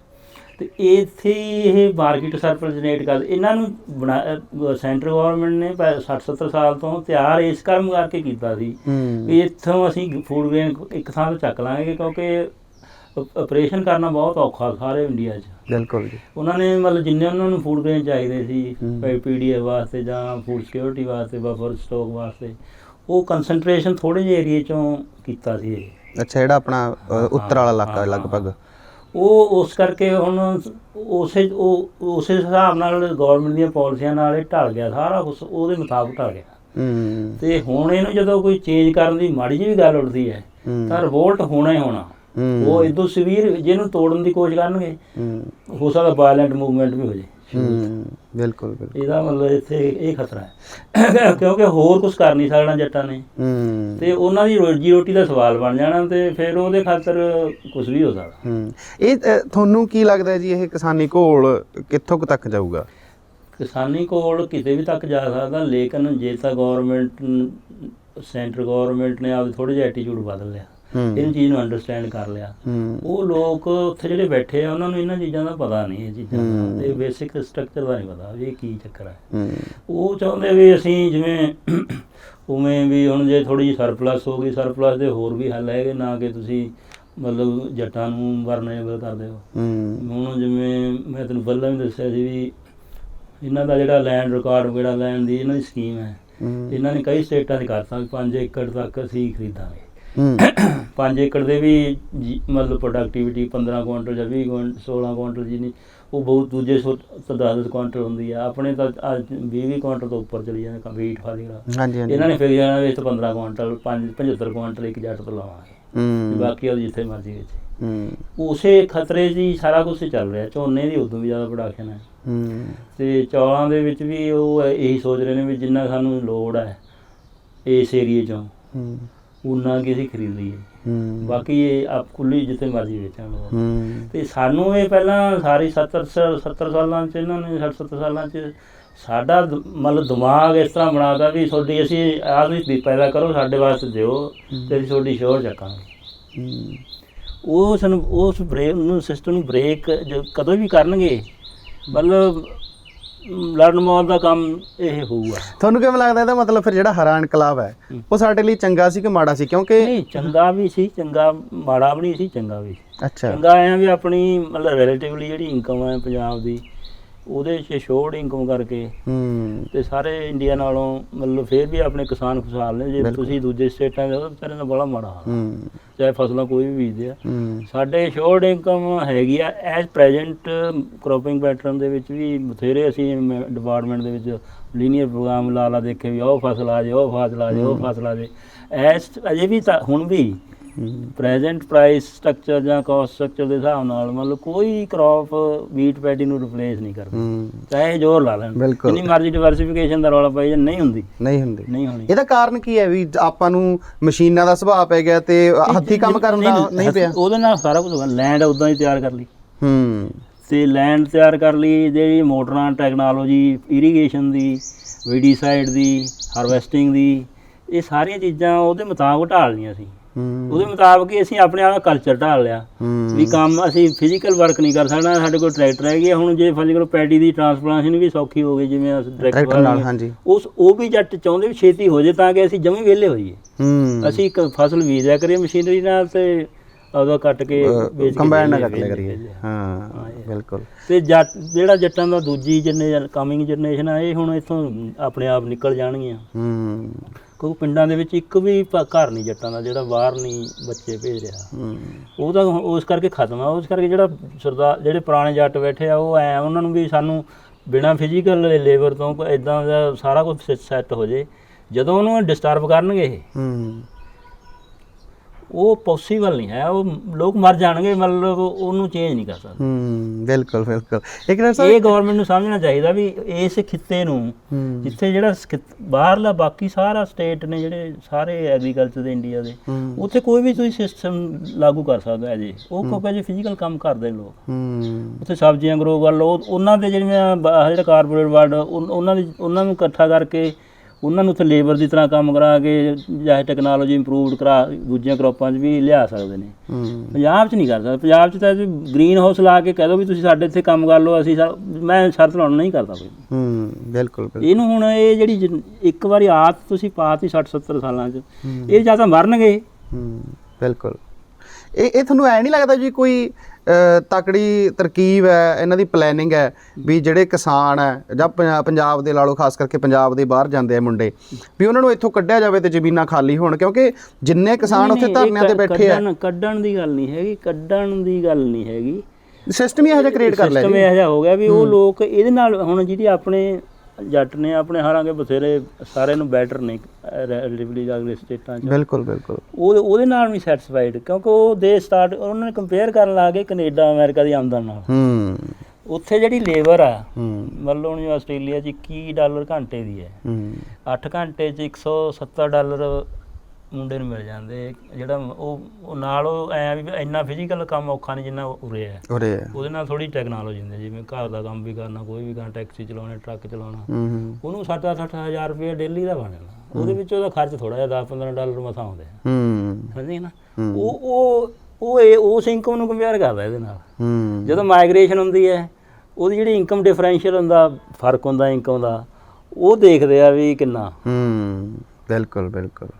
ਉਸ ਲੈਵਲ ਤੇ ਜਾ ਕੇ ਜੇ 8,000 ਰੁਪਇਆ ਦਿਹਾੜੀ ਪੰਜਾਬ ਦੇ ਵਿੱਚ ਕਰ ਦੇਣ, ਉਹੀ ਮੁੰਡੇ ਸਾਰੇ ਇੱਥੇ ਉਹੀ ਕੰਮ ਕਰਨ ਲੱਗ ਜਾਣਗੇ। ਬਸ ਸਿਸਟਮ ਨੇ ਆਪਾਂ ਨੂੰ ਸਿਸਟਮ ਹੀ ਇਹੋ ਜਿਹਾ ਕ੍ਰੀਏਟ ਕੀਤਾ ਹੈ ਵੀ ਆਪਾਂ ਨੂੰ ਬਾਹਰ ਜਾਣਾ ਲਈ ਮਜਬੂਰ ਹੋਣਾ। ਬੰਦਾ ਜਿਹੜਾ ਬੱਚੇ ਦੀ ਜਿਹੜਾ ਕੰਜ਼ੰਪਸ਼ਨ ਲੈਵਲ ਤਾਂ ਉਹਨਾਂ ਨੇ ਵਧਾ ਲਿਆ 7-8,000 ਰੁਪਏ, 500 1000 2000 ਡੇਲੀ ਦਾ ਖਰਚੇ ਵਧਾਤੇ। ਜੇ ਉਹ ਵੱਧ ਤੋਂ ਵੱਧ ਦਿਹਾੜੀ 500 ਹੈ, ਸਾਰਾ ਉਹ 500 ਵੀ ਕਿੰਨੀ ਹਾਰਡ ਆ। ਉਹ ਤਾਂ ਆਪਣੇ ਦੂਜੇ ਕੰਮ ਬੰਦੇ ਨਹੀਂ ਕਰਦਾ, ਜਿਹੜਾ ਨੂੰ ਬਾਹਰੋਂ ਆ ਕੇ ਹੁਣ ਯੂਪੀ ਬਿਹਾਰ ਚੋਂ ਆ ਜਾਂਦੇ ਨੇ, ਉਹਨਾਂ ਨੂੰ 5000 ਹੀ ਬਹੁਤ ਆ। ਸਹੀ ਗੱਲ ਹੈ ਜੀ। ਉਹਨਾਂ ਨੂੰ 500 ਰੁਪਈਆ ਹੀ ਬਹੁਤ ਆ। 500 ਰੁਪਈਆ ਉੱਥੇ 500 ਹੈ ਨਹੀਂ ਉਹਨਾਂ ਨੂੰ। ਉਹਦੇ ਨੇ ਕਿਉਂਕਿ ਉਹਨੇ ਆਪਦੇ ਏਰੀਏ ਦੇ ਇੱਥੇ ਨਾਲ ਕੰਪੇਅਰ ਕਰਦੇ, ਅਸੀਂ ਇੱਥੇ ਦੀ ਕੈਨੇਡਾ ਅਮਰੀਕਾ ਨਾਲ ਕਰਦੇ ਹਾਂ। ਤੇ ਇਸ ਕਰਕੇ ਇਹ ਤਾਂ ਇੰਡਿਊਸ ਸਿਸਟਮ ਹੈ, ਇਹਦਾ ਕੋਈ ਚਾਲ ਨਹੀਂ ਹੈਗੀ ਵੀ ਕਿਸੇ ਨੂੰ ਮੋੜਨ ਦੀ। ਇਹ ਨੈਚੁਰਲ ਪ੍ਰੋਸੈਸ ਆ ਮਾਈਗ੍ਰੇਸ਼ਨ ਦਾ। ਤੇ ਇਹਦਾ ਫਿਰ ਇਦਾਂ ਵੀ ਹੋ ਸਕਦਾ ਜੀ ਵੀ ਜਿਸ ਹਿਸਾਬ ਨਾਲ ਆਪਾਂ ਦੇਖ ਰਹੇ ਹਾਂ ਹਰ ਘਰ ਦਾ ਮੁੰਡਾ ਬਾਹਰ ਜਾ ਰਿਹਾ ਹੈ, ਹੌਲੀ ਹੌਲੀ ਉਹਨਾਂ ਦੇ ਮਾਪਿਓ ਵੀ ਬਾਹਰ ਨੂੰ ਜਾ ਰਹੇ ਆ ਜਾਣਾ। ਤੇ ਇਹਦੇ ਨਾਲ ਜਿਹੜੀਆਂ ਜ਼ਮੀਨਾਂ ਉਹ ਠੇਕੇ ਤੇ ਦੇਣ ਜਾ ਰਹੇ ਹੈ, ਉਹ ਠੇਕੇ ਤੇ ਉਹ ਤਾਂ ਵੇਚਣ ਵੀ ਤਿਆਰ ਨੇ, ਵੇਚੀ ਵੀ ਜਾਂਦੇ। ਲੈਂਡਮਾਰਕ ਨਹੀਂ ਖੁੱਲ ਰਹੀ, ਲੈਂਡਮਾਰਕ ਟਾਈਟ ਹੋਈ ਹੈ। ਇੱਕ ਤਾਂ 18 ਏਕੜ ਦੀ ਲੱਗੀ ਹੋਈ ਉਹਦੀ, ਉਹ ਉਧਰ ਵੱਲ ਕਿਸੇ ਦਾ ਧਿਆਨ ਨਹੀਂ। ਜੇ ਤੁਸੀਂ ਲੈਂਡ ਮਾਰਕੀਟ ਖੋਲ ਦਿਓਗੇ ਵੀ ਜਿੰਨੀ ਮਰਜ਼ੀ, ਜਿਵੇਂ ਆ ਇਹਨਾਂ ਨੇ ਕਿਹਾ ਜਿੰਨੇ ਮਰਜ਼ੀ ਦਾਣੇ ਕੋਈ ਸਟੋਰ ਕਰ ਲਓ, ਜੇ ਲੈਂਡ ਨੂੰ ਕਹਿੰਦੇ ਜਿੰਨੀ ਮਰਜ਼ੀ ਕੋਈ ਲੈਂਡ ਆਵੇ ਨਹੀਂ ਖਰੀਦੇ, ਤੇ ਓਪਨ ਖੋ ਗਈ ਨਾ ਲੈਂਡ, ਤੇ ਜਿਹੜੇ ਸਾਰੇ ਬਾਹਰ ਬੈਠੇ ਉਹ ਤਿਆਰ ਬੈਠੇ ਵੇਚਣ ਨੂੰ। ਸਹੀ ਗੱਲ ਹੈ। ਉਹ ਤਾਂ ਇੱਕ ਪ੍ਰਾਈਸ ਦੇਖ ਰਿਹਾ ਵੀ ਕਿੱਥੇ ਕਿੰਨਾ, ਉਹ ਮਤਲਬ ਇਕਨੋਮਿਕਸ ਆ ਜਿਹੜੀ ਲੈਂਡ ਦੀ, ਉਹ 10-12 ਲੱਖ ਰੁਪਏ ਤੱਕ ਤਾਂ ਉਹਨਾਂ ਨੂੰ ਠੇਕਾ ਮਿਲ ਜਾਂਦਾ ਉਹਦੀ ਰਿਟਰਨ। ਜੇ ਉਹਨਾਂ ਨੂੰ 20 ਲੱਖ ਰੁਪਏ ਮਿਲਦਾ, ਮੈਂ ਕਹਿੰਦਾ ਸਾਰੇ ਤਿਆਰ ਨੇ, ਮੈਂ ਵੇਚਣ ਨੂੰ ਤਿਆਰ ਹਾਂ। ਸਹੀ ਗੱਲ ਹੈ। ਇਹਦੇ ਨਾਲ ਫਿਰ ਜਿਵੇਂ ਸਰਕਾਰ ਨੇ ਤਾਂ ਇਹ ਵੀ ਕੀਤਾ ਹੋਇਆ, ਜਿਹੜਾ ਨੈਚੁਰਲ ਜਿਹੜਾ ਮਾਡਲ ਵਰਡ ਚੱਲਿਆ ਹੋਇਆ ਪਹਿਲਾਂ ਤੋਂ ਹੀ ਇਕਨੋਮਿਕ ਦਾ ਡਿਵੈਲਪਮੈਂਟ ਦਾ, ਉਹਦਾ ਮਤਲਬ ਇਹੀ ਹੈ ਵੀ ਖੇਤੀ ਦੇ ਵਿੱਚੋਂ ਲੋਕ ਕੱਢਣੇ ਆ, ਨੈਚੁਰਲ ਪ੍ਰੋਸੈਸ ਦੇ ਥਰੂ ਕੱਢਣੇ ਆ ਵੀ ਉਹਨਾਂ ਦੀ ਇਨਕਮ ਖੇਤੀ 'ਚੋਂ ਘੱਟ ਜੇ, ਉਹ ਛੱਡ ਕੇ ਕਿਤੇ ਹੋਰ ਚਲੇ ਜਾਣ, ਤੇ ਉਹਨਾਂ ਦੀ ਜ਼ਮੀਨ ਸਾਰੀ ਕੰਸਟਰੇਟ ਇਕੱਠੀ ਹੋ ਜੇ, ਵੱਡਾ ਫਾਰਮ ਬਣ ਜਾਣ। ਉਹ ਵੱਡੇ ਫਾਰਮ ਜਿਹੜੇ 1-2% ਲੋਕਾਂ ਨਾਲ, ਉਹ ਜਿਵੇਂ 4-5% ਚੱਲਦੇ ਅਮਰੀਕਾ 'ਚ, ਉੱਦਾਂ ਦਾ ਸਿਸਟਮ। ਆਪਣੇ ਇੰਡੀਆ ਦਾ ਸਿਸਟਮ ਹੋਰ ਤਰ੍ਹਾਂ ਦਾ। ਇੰਡੀਆ ਦੇ ਵਿੱਚ ਸਟੇਟ ਵਿਦਨ ਕੰਟਰੀ ਕਈ ਸਟੇਟ ਨੇ, ਉਹਨਾਂ ਦਾ ਆਪਸ ਵਿੱਚ ਹੀ ਬੜਾ ਡਿਫਰੈਂਸ ਹੈ। ਜੇ ਪੰਜਾਬ ਉਸ ਸਟੇਜ 'ਤੇ ਪਹੁੰਚਦਾ ਹੈ, ਫਰਜ਼ ਕਰੋ ਵੀ ਲੈਂਡ ਛੱਡ ਕੇ ਲੋਕ ਕਿਤੇ ਹੋਰ ਬਾਹਰ ਨੂੰ ਚਲੇ ਜਾਂਦੇ, ਤੇ ਉਹਦੀ ਥਾਂ ਤੇ ਬਾਹਰੋਂ ਯੂਪੀ 'ਚ ਨਾਲ ਚ ਆ ਜਾਂਦੀ ਲੇਬਰ ਸਸਤੀ, ਉਹ ਟਰਾਂਸਫਰਮੇਸ਼ਨ ਹੋਣ ਨਹੀਂ ਦਿੰਦੀ। ਸਹੀ ਗੱਲ ਹੈ ਜੀ। ਉਹ ਐਕਚੁਅਲੀ ਹੋਣੀ ਇਹੀ ਹੈ, ਪਹਿਲਾਂ ਆਪਣੇ ਇਸ ਏਰੀਆ 'ਚ ਖਿੱਤੇ ਜਾਊਗੀ ਜਿੱਥੇ ਵੱਡੇ ਫਾਰਮ ਨੇ। ਠੇਕੇ ਵਾਲਿਆਂ ਤੇ ਵੀ ਸਰਕਾਰ ਸਕੰਜਾ ਕਸਣ ਲੱਗੀ ਹੈ ਜੀ, ਵੀ ਜਿਹੜੇ ਠੇਕੇ ਵਾਲਿਆਂ ਤੇ ਤਾਂ ਪ੍ਰੋਬਲਮ ਇਹ ਆ ਰਹੀ ਸੀ ਨਾ ਵੀ ਉਹ ਜਿਹੜਾ ਡਾਇਰੈਕਟ ਪੇਮੈਂਟ ਸਿਸਟਮ ਆ, ਉਹਦੇ ਵਿੱਚ ਉਹ ਕਹਿੰਦੇ ਵੀ ਡਾਇਰੈਕਟ ਪੇਮੈਂਟ ਕਰਨੀ ਆ, ਡਾਇਰੈਕਟ ਪੇਮੈਂਟ ਦੇ ਨਾਲ ਉਹ ਲੈਂਡ ਰਿਕਾਰਡ ਨੂੰ ਜੋੜਨ ਨੂੰ ਫਿਰਦੇ ਆ। ਨਹੀਂ ਤਾਂ ਇਹਦਾ ਕੋਈ ਮਤਲਬ ਨਹੀਂ, ਇਹ ਤਾਂ ਉਹੀ ਗੱਲ, ਇਹ ਐਕਚੁਅਲੀ ਇਹਦੇ ਪਿੱਛੇ ਬੈਕਗ੍ਰਾਉਂਡ ਹੋਰ ਆ। ਉਹ ਲੋਕਾਂ ਦਾ ਨਾ ਸਾਰਾ ਜਿਹੜੇ ਇਹ ਵੱਡੇ ਫਾਰਮਰ ਨੇ, ਕਈ ਬਹੁਤ ਵੱਡੇ ਵੱਡੇ ਫਾਰਮ ਨੇ, ਉਹਨਾਂ ਦੇ ਨਾਮ ਦੇ ਪਤਾ ਨਹੀਂ ਕਿਵੇਂ ਜ਼ਮੀਨ ਰੱਖੀ ਹੈ, ਉਹ ਤਾਂ 18 ਏਕੜ ਤੋਂ ਵੱਧ ਰੱਖ ਨਹੀਂ ਸਕਦੇ। ਇਸ ਲਈ ਉਹਨਾਂ ਦਾ ਕੱਢਣਾ ਦੇਖਣਾ ਚਾਹੁੰਦੇ ਵੀ ਇਹਨਾਂ ਨੂੰ ਕਿਵੇਂ ਫਸਾਈਏ ਟੈਕਸ, ਵੀ ਇਹ ਨਾ ਦਾ ਟੈਕਸ ਦਿੰਦੇ ਆ ਅੰਦਰੋਂ ਅੰਦਰ। ਇਹ ਜਿਹੜੀ ਗੌਰਮੈਂਟ ਬਣ ਗਈ, ਇਹ ਥੋੜੀ ਜਿਹੀ ਨੌਨ ਫਾਰਮਿੰਗ ਕਮਿਊਨਿਟੀ ਦੀ ਅੰਦਰ ਬਣੀ ਸਰਕਾਰ ਜਿਹੜੀ ਬੀਜੇਪੀ ਦੀ ਹੈ। ਇਹਦੇ ਵਿੱਚ ਫਾਰਮਰ ਕੋਈ ਹੈ ਨਹੀਂ। ਅੱਗੇ ਤਾਂ ਕਈ ਪੋਲੀਟੀਕਲ ਪਾਰਟੀਆਂ ਜਿਹੜੇ ਵੱਡੇ ਫਾਰਮਰ ਨੇ, ਬਾਦਲ ਬੂਦਲ ਜਾਂ ਹੋਰ ਸਾਰੇ ਵੱਡੇ ਵੱਡੇ ਫਾਰਮਰ, ਇਹ ਉਹਨਾਂ ਦੇ ਰਿਪਰੈਜ਼ੈਂਟ ਹੁੰਦੇ ਸੀ, ਇਹ ਆਪ ਨੂੰ ਆਪ ਪ੍ਰੋਟੈਕਸ਼ਨ ਵਾਸਤੇ ਰੱਖਦੇ ਸੀ। ਹੁਣ ਇਹ ਬੀਜੇਪੀ ਦੇ ਵਿੱਚ ਕੋਈ ਵੀ ਇਦਾਂ ਦਾ ਫਾਰਮਰ ਨਹੀਂ ਹੈਗਾ ਵੀ ਜਿਹੜਾ, ਇਹ ਸਾਰੇ ਉਹ ਪੁਰਾਣਾ ਬਿਜ਼ਨਸ ਵਾਲੇ ਜਿਹੜੇ ਬਾਣੀ ਹੁੰਦੇ ਸੀ ਉਹ ਆ ਗਏ। ਉਹਨਾਂ ਨੂੰ ਖੇਤੀਬਾੜੀ ਦਾ ਨਾ ਪਤਾ, ਨਾ ਉਹ ਇਹਨਾਂ ਨੂੰ ਉਹ ਉਸ ਦੇ ਥਰੂ ਟਰੈਕ ਕਰਨਾ ਚਾਹੁੰਦੇ ਆ। ਬਸ ਉਹਨਾਂ ਨੇ ਵਪਾਰ ਤੇ ਸਿੱਧੀ ਅੱਖ ਰੱਖੀ ਹੋਈ ਹੈ। ਹਾਂ ਨਾ, ਮਤਲਬ ਕਿ ਇਹ ਦੇਖਦੇ ਵੀ ਜਿਹੜੇ ਵੱਡੇ ਫਾਰਮਰ ਨੇ ਵੀ ਉਹ ਨਾ ਟੈਕਸ ਦਿੰਦੇ ਆ, ਵੀ ਉਹ ਸਾਰੀਆਂ ਫੈਸਿਲਿਟੀਆਂ ਐਗਰੀਕਲਚਰ ਦੇ ਲੈਂਦੇ ਨੇ, ਵੀ ਇਹ ਬਹਾਨੇ ਨਾਲ ਉਹਨਾਂ ਦਾ ਲੈਂਡ ਰਿਕਾਰਡ ਸਾਡੇ ਹੱਥ 'ਚ ਆ ਜੇ। ਬਿਲਕੁਲ ਬਿਲਕੁਲ, ਚਾਹੇ ਕਿਸੇ ਹੋਰ ਤਰੀਕੇ ਨਾਲ ਉਹ ਆ ਕੇ ਫਿਰ ਇਹ ਦੇਖਣਗੇ ਵੀ ਅਸੀਂ ਤਾਂ 5 ਏਕੜ ਤੋਂ ਵੱਧ ਅਸੀਂ ਖਰੀਦਣੀ, ਜਿੰਨੀ ਸਾਨੂੰ ਲੋੜ ਅਸੀਂ ਉਨੀ ਖਰੀਦਾਂਗੇ, ਬਾਕੀ ਤੁਸੀਂ ਜਿੱਥੇ ਮਰਜ਼ੀ ਵੇਚੋ। ਸਮਝੀਏ ਨਾ, ਨਾਲ ਉਹ ਇਹ ਫੜਨਗੇ ਵੀ ਇਹ ਇੰਨੀ ਫਸਲ ਹੋਈ ਹੈ, ਇਹਨਾਂ ਦੇ ਇੰਨੇ ਏਕੜ ਸੀ, ਵੀ ਇਹ ਖੇਤੀ ਆਪ ਕਰਦੇ ਨਹੀਂ ਤੇ ਟੈਕਸ ਨਹੀਂ ਦਿੰਦੇ, ਉਹਨਾਂ ਨੂੰ ਟੈਕਸ ਨੈਟ 'ਚ ਫਸਾਉਣ ਨੂੰ ਫਿਰਦੇ ਆ। ਮਤਲਬ ਇਹ ਕਈ ਤਰ੍ਹਾਂ ਦੀਆਂ ਅੰਦਰੋਂ ਅੰਦਰੀ ਇਹ ਜਿਹੜੀ ਪ੍ਰੋਬਲਮ ਆਈ ਕਿਉਂ ਬੀਜੇਪੀ ਦੀ ਸਰਕਾਰ ਕਰਕੇ, ਕਿਉਂਕਿ ਬੀਜੇਪੀ 'ਚ ਜੱਟ ਨਹੀਂ ਕੋਈ। ਸਹੀ, ਬੀਜੇਪੀ 'ਚ ਅੱਗੇ ਸਾਰੇ ਮੋਸਟਲੀ ਦੂਜੀਆਂ ਪਾਰਟੀਆਂ ਨੇ, ਰੀਜਨਲ ਪਾਰਟੀਆਂ ਵੀ ਨੇ ਚਾਹੇ, ਇਹ ਸਾਰੇ ਵੱਡੇ ਫਾਰਮਰ ਨੇ ਜਿਹੜੇ ਉਹ ਰਿਪਰੈਜ਼ੈਂਟ ਕਰਦੇ ਇਹਨਾਂ 'ਚ। ਸਹੀ ਗੱਲ, ਉਹ ਆਪਦੇ ਆਪ ਨੂੰ ਪ੍ਰੋਟੈਕਸ਼ਨ ਵਾਸਤੇ ਪੋਲੀਟਿਕਸ ਰਹੇ ਹੋਏ ਨੇ। ਬਿਲਕੁਲ ਬਿਲਕੁਲ। ਹੁਣ ਪੰਜਾਬ ਦੇ ਆਪਣੇ ਸਾਰੇ ਫਾਰਮਰ ਨੇ ਜਿਹੜੇ ਵੱਡੇ ਲੀਡਰ ਨੇ, ਉਹਨਾਂ ਕੋਲੇ ਜ਼ਮੀਨਾਂ ਬਹੁਤ ਨੇ, ਉਹ ਬੈਠੇ ਪੋਲੀਟਿਕਸ ਤਾਂ ਨੇ ਵੀ ਅਸੀਂ ਨਾਲ ਆਪਦੀ ਇਹਨੂੰ ਜ਼ਮੀਨਾਂ ਨੂੰ ਵੀ ਪ੍ਰੋਟੈਕਟ ਕਰਾਂਗੇ। ਲੇਕਿਨ ਬੀਜੇਪੀ ਦੇ ਵਿੱਚ ਹੁਣ ਪ੍ਰੋਬਲਮ ਇਹ ਆਈ ਹੈ, ਬੀਜੇਪੀ ਦੇ ਵਿੱਚ ਕਿਸਾਨਾਂ ਨੂੰ, ਇਹ ਵੱਡੇ ਚਾਹੇ ਵੱਡੇ ਕਿਸਾਨ ਨੇ, ਉਹਨਾਂ ਨੂੰ ਵੀ ਰਿਪਰੈਜ਼ੈਂਟ ਨਹੀਂ ਕਰਦਾ। ਬਿਲਕੁਲ ਬਿਲਕੁਲ, ਇਹ ਕਰਕੇ ਉਹ ਇਹਨਾਂ ਨੂੰ ਫਸਾਉਣਾ ਚਾਹੁੰਦੇ ਆ। ਜਿਹੜੇ ਇਹ ਤੁਸੀਂ ਇੱਕ ਬਹੁਤ ਵਧੀਆ ਗੱਲ ਕੀਤੀ ਕਿ 5 ਕਿੱਲਿਆਂ ਤੱਕ ਹੀ ਉਹ ਖਰੀਦਣਗੇ, ਉਸ ਤੋਂ ਬਾਅਦ ਉਹ ਕਹਿ ਦੇਣਗੇ ਵੀ ਆਪਦੀ ਜਿੱਥੇ ਮਰਜ਼ੀ ਵੇਚੋ ਜਾਂ ਕੋਈ ਹੋਰ ਫਸਲ ਬੀਜੋ। ਇੱਕ ਨਾ ਆਪਾਂ ਦੇਖਦੇ ਹਾਂ ਅਕਸਰ ਹੀ ਬਹੁਤੇ ਕਿਸਾਨ ਇਹੋ ਜਿਹੇ ਆ ਜਿਹੜੇ ਕੋਈ ਵੱਖਰੀ ਖੇਤੀ ਕਰ ਲੈਂਦੇ ਆ, ਕੋਈ ਫੁੱਲ ਲਾ ਲੈਂਦੇ ਆ, ਕੋਈ ਖੁੰਬਾਂ ਲਾ ਲੈਂਦੇ ਆ, ਜਾਂ ਕੋਈ ਕੁਝ ਹੋਰ ਲਾ ਲੈਂਦੇ ਆ, ਜਾਂ ਸਟ੍ਰਾਬੇਰੀ ਲਾ ਲੈਂਦੇ ਆ। ਤੁਸੀਂ ਕੀ ਸਮਝਦੇ ਹੋ ਇਹਦੇ 'ਚ ਵੀ ਉਹ ਵੀ ਕੋਈ ਫਿਊਚਰ ਹੈਗਾ, ਜਾਂ ਉਹ ਕੁਛ ਕੁ ਫਾਰਮਰ ਹੀ ਕਰ ਸਕਦੇ ਆ? ਉਹ ਤਾਂ ਦੇਖੋ, ਇਹ ਇੰਡਿਊਸ ਆਪਣੇ ਆਪ ਜਿੰਨੀ ਕੁ ਉਹ ਫਾਰਮਰ ਕਰਦੇ ਆ ਜਿਨ੍ਹਾਂ ਨੂੰ ਲੱਗਦਾ ਵੀ ਮੈਨੂੰ ਇਹਦੇ ਵਿੱਚੋਂ ਆਮਦਨ ਤਾਂ ਨੈਚੁਰਲੀ ਵਧਣੀ ਆ। ਜਦੋਂ ਕੋਈ ਤੁਸੀਂ ਇੱਦਾਂ ਦੀ ਹਾਈ ਕੈਸ਼ ਕ੍ਰੌਪ ਨੂੰ ਗਰੋ ਕਰੋਗੇ, ਉਹ 'ਚੋਂ ਆਮਦਨ ਤਾਂ ਨੈਚੁਰਲੀ ਵਧਣੀ ਆ। ਉਹੀ ਕੰਪੀਟ ਕਰ ਸਕਦੇ ਇਹਨਾਂ ਨੂੰ ਵੀਟ ਵੈਰਾਈਟੀ ਨੂੰ, ਕਿਉਂਕਿ ਉਹਦੇ ਵਿੱਚ ਹਾਈਲੀ ਸਪੈਸ਼ਲਾਈਜ਼ਡ ਨੇ ਉਹ, ਉਹਦੇ ਵਿੱਚ ਕੈਸ਼ ਕ੍ਰੌਪ ਆ ਉਹ। ਪਰ ਉਹਦੀ ਡਿਮਾਂਡ 'ਤੇ ਡਿਪੈਂਡ ਕਰਦਾ ਲਿਮਿਟ ਕਿੰਨੀ ਹੈ। ਜੇ ਫਰਜ਼ ਕਰੋ ਜ਼ਿਆਦਾ ਏਰੀਏ 'ਚ ਖੁੰਬਾਂ ਬੀਜਣੀਆਂ, ਉਹਨੂੰ ਮੰਗ ਨਹੀਂ ਹੈਗੀ, ਉਹ ਤਾਂ ਜੇ ਐਕਸਪਰਟ ਨੇ ਬੰਦੇ ਡਿਮਾਂਡ ਦੇ ਹਿਸਾਬ ਨਾਲ, ਜਿੰਨੇ ਤੱਕ ਉਹਨਾਂ ਨੂੰ ਇੱਕ ਕੱਟ ਆਫ ਪੁਆਇੰਟ ਤੱਕ ਜਿੰਨੇ ਫਾਰਮਰ ਕਰ ਸਕਦੇ ਆ ਵੀ ਉਸ ਪ੍ਰਾਈਸ ਤੱਕ ਜਿੱਥੇ ਤੱਕ ਉਹ ਚਾਹੁੰਦੇ ਆ ਉੱਥੇ ਤੱਕ ਰਹਿਣਗੇ। ਜੇ ਉਹ 'ਚ ਵਧਣਗੇ, ਜਿਵੇਂ ਆਪਾਂ ਆਮ ਮਾਰਕੀਟ ਦੇ ਵਿੱਚ ਵੱਡੀਆਂ ਫਾਰਮਾਂ ਹੁੰਦੀਆਂ ਨੇ, ਕੁਝ ਛੋਟੀਆਂ ਜਿਹੜੀਆਂ ਡੁੱਬ ਜਾਂਦੀਆਂ, ਉਹ ਆਪਣੇ ਆਪ ਨਿਕਲ ਜਾਂਦੀਆਂ, ਉਹ ਉੱਦਾਂ ਦੀ ਐਗਰੀਕਲਚਰ ਹੋਊਗੀ ਵੀ ਪਹਿਲਾਂ ਵਧੀ ਜਾਣਗੇ ਜਿੱਥੇ ਹੀ ਕੱਟ ਆਫ ਪੁਆਇੰਟ ਆ ਗਿਆ ਵੀ ਇੱਥੇ ਪ੍ਰਾਈਸ ਉਹਨੂੰ ਸਸਟੇਨ ਨਹੀਂ ਕਰ ਸਕਦਾ। ਉਸ ਤੋਂ ਬਾਅਦ ਫਿਰ ਉਹ ਜਿਹੜੀ ਵੀਕ ਬੰਦੇ ਹੋਣਗੇ ਉਹ ਫਿਰ ਛੱਡ ਜਾਣਗੇ, ਉਹ ਕਿਸੇ ਹੋਰ ਪਾਸੇ ਉਹਨਾਂ ਛੱਡਣਾ ਹੀ ਪੈਣਾ। ਇਹ ਰਿਸਕ ਨਹੀਂ ਲੈ ਸਕਦੇ ਨਾ? ਹਾਂ, ਰਿਸਕ ਉਹੀ ਲੈਂਦਾ ਜਿਹੜੇ ਜਿਨ੍ਹਾਂ ਕੋਲ ਥੋੜਾ ਬਹੁਤ ਰਿਸਕ ਕਪੈਸਿਟੀ ਹੈਗੀ, ਵੀਰਿੰਗ ਕਪੈਸਿਟੀ ਹੈਗੀ। ਕਿਉਂਕਿ ਆਪਾਂ ਦੇਖਿਆ ਕਈ ਵਾਰ ਜਦੋਂ ਆਲੂ ਲਾਉਣ ਵਾਲੇ ਵੀ ਕਿਸਾਨ ਹੈਗੇ ਆ, ਜਦੋਂ ਰੇਟ ਵੀ ਆਲੂ 'ਚ ਪੰਗਾ ਇਹ ਆ ਵੀ ਕਈ ਵਾਰੀ ਨਵੇਂ ਆਲੂ ਵਾਲੇ ਫਸ ਜਾਂਦੇ ਆ। 80,000 ਤੱਕ ਆਪਣੇ ਨੈਚੁਰਲ ਆਲੂ ਗਰੋਅਰ ਨੇ ਪੰਜਾਬ 'ਚ, ਜਿਵੇਂ ਸੰਘੇਉਰੀ ਨੇ, ਉਹ ਬੜੇ ਐਕਸਪਰਟ ਨੇ, ਸਪੈਸ਼ਲਾਈਜ਼ ਨੇ, ਉਹਨਾਂ ਨੂੰ ਪਤਾ ਕਿਵੇਂ ਕਰਨਾ, ਉਹਨਾਂ ਨੂੰ ਰਿਸਕ ਦਾ ਵੀ ਪਤਾ ਕਿਵੇਂ ਵੀਰ ਕਰਨਾ, ਉਹਨਾਂ ਦੀ ਕਪੈਸਿਟੀ ਵੀ ਹੈਗੀ ਆ। ਕਈ ਬੰਦੇ ਉਹਨਾਂ ਨੂੰ ਦੇਖ ਕੇ ਇੱਕ ਵਾਰ ਫੜ ਕਰੋ, 1 ਸਾਲ ਆਲੂਆਂ ਦਾ ਪ੍ਰਾਈਸ ਵੱਧ ਗਿਆ, ਉਹਦੇ 'ਚ ਨਵੇਂ ਫਸ ਜਾਂਦੇ ਆ। ਉਹਨਾਂ ਨੂੰ ਇਹ ਨਹੀਂ ਪਤਾ, ਪਹਿਲਾਂ ਤਾਂ ਬੀਜ ਵਾਲਾ ਮਹਿੰਗਾ ਲੈ ਲੈਂਦੇ ਉਸ ਸਾਲ, ਉਹ ਬੀਜ ਵਾਲਾ ਮਹਿੰਗਾ ਲੈ ਕੇ ਪ੍ਰੋਡਕਸ਼ਨ ਬੰਦ ਕਰ ਦਿੰਦੇ ਨੇ, ਉਹਦੇ ਨਾਲ ਆਲੂ ਫੇਰ ਗਿਰ ਜਾਂਦਾ ਥੱਲੇ ਨਾ। ਉਹਨਾਂ ਕੋਲੇ ਰਿਸਕ ਵੀਰਿੰਗ ਪੈਦੀ ਪਾਰਟੀਕੂਲਰ ਕਈ ਆਪਣੇ ਪੰਜਾਬ 'ਚ ਫਸੇ ਲੋਕ ਆ ਜਿਹੜੀ ਬਾਸਪਤੀ ਬੀਜਦੇ ਆ।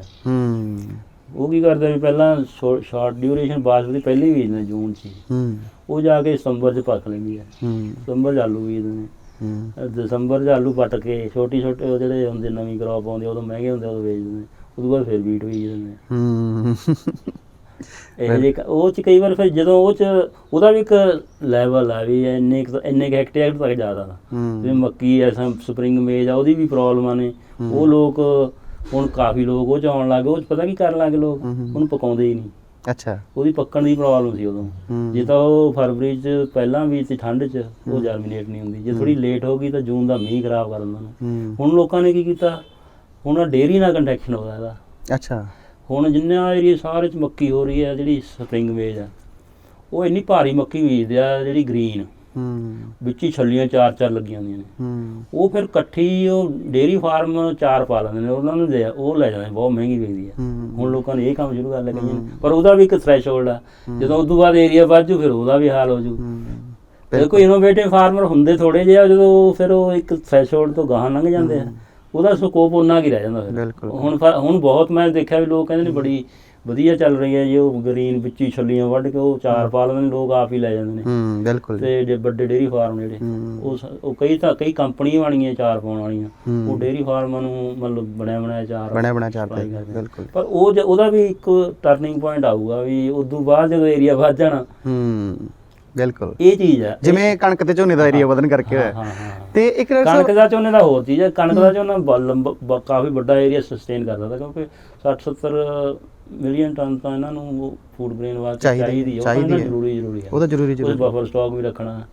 80 ਮਿਲੀਅਨ ਟਨ ਤੱਕ ਉਹ ਇੰਨਾ ਹੀ ਇੱਥੇ ਹੁੰਦੀ ਹੈ ਏਰੀਏ 'ਚ। ਬਿਲਕੁਲ। ਉਹ ਕਈ ਵਿੱਚ ਜਾ ਕੇ ਦੂਜੇ ਮੱਧ ਪ੍ਰਦੇਸ਼ ਵਾਲੇ ਵਿੱਚ ਫਸ ਗਏ, ਉਹਨਾਂ ਨੇ ਆਪਣਾ ਕੰਮ ਖਰਾਬ ਕਰਤਾ। ਪਿਛਲੇ ਸਾਲ ਮੱਧ ਪ੍ਰਦੇਸ਼ ਦੀ ਜ਼ਿਆਦਾ ਕਣਕ ਹੋਈ, ਜਿਵੇਂ ਮੱਧ ਪ੍ਰਦੇਸ਼ ਵਗੈਰਾ ਨੂੰ ਨਹੀਂ ਚਾਹੀਦਾ ਸੀ ਇਹ ਖਿੱਤੇ ਜਾਣਾ। ਉਹਨਾਂ ਤੇ ਉੱਥੇ ਹੋਰ ਹੋਰ ਫਸਲਾਂ ਟਰਾਈ ਕਰਨੀ ਚਾਹੀਦੀਆਂ ਸੀ। ਬਿਲਕੁਲ। ਤੇ ਇਹਨਾਂ ਦਾ ਸਟੇਟਾਂ ਦਾ ਕੰਪੀਟੀਸ਼ਨ ਬਣ ਗਿਆ। ਉਹ ਕਹਿੰਦੇ ਮੈਂ ਬੀਟ ਹੀ, ਹਾਲਾਂਕਿ ਉੱਥੇ ਬੀਟ ਕੰਪੈਰੇਟਿਵ ਐਡਵਾਂਟੇਜ ਨਹੀਂ ਬੀਟ ਦਾ, ਉਹਦੇ ਝਾੜ ਬਹੁਤ ਘੱਟ ਆ। ਉਸ ਤੋਂ ਪਤਾ ਨਹੀਂ ਕਿੰਨੇ 80,000 ਪਤਾ ਨਹੀਂ ਕਿੰਨੇ ਹੈਕਟੇਅਰ, ਮੈਨੂੰ ਤਾਂ ਯਾਦ ਨਹੀਂ ਹੁਣ। ਉਹਦੇ ਉਨੇ ਚੋਂ ਫਸਲ ਪੰਜਾਬ ਥੋੜੀ ਜਿੰਨੀ ਹੁੰਦੀ ਹੈ, ਆਪਣੇ ਥੋੜੇ ਏਰੀਏ 'ਚ ਉਨੀ ਹੋ ਜਾਂਦੀ ਹੈ। ਉਹਦਾ ਕੰਪੈਰੇਟਿਵ ਐਡਵਾਂਟੇਜ ਨਹੀਂ, ਉੱਥੇ ਹੋਰ ਫਸਲਾਂ ਵੀ ਹੋ ਸਕਦੀਆਂ ਉਨੀਆਂ। ਇੱਕ ਡਾਕਟਰ ਸਾਹਿਬ, ਇੱਕ ਬੜੀ ਕਮਾਲ ਦੀ ਗੱਲ ਹੈ, ਪੰਜਾਬ ਦੇ ਵਿੱਚ ਹਮੇਸ਼ਾ ਹੀ ਦੇਖਦੇ ਹਾਂ ਆਪਾਂ, ਸਰਕਾਰਾਂ ਕਹਿੰਦੀਆਂ ਵੀ ਸਾਨੂੰ ਸਭ ਤੋਂ ਜ਼ਿਆਦਾ ਆਮਦਨ ਸ਼ਰਾਬ ਤੋਂ ਹੁੰਦੀ ਹੈ, ਵੀ ਅਸੀਂ ਸ਼ਰਾਬ ਵੇਚਾਂਗੇ ਤਾਂ ਸਾਡਾ ਬਹੁਤ ਜ਼ਿਆਦਾ ਰੈਵਨਿਊ ਹੁੰਦਾ।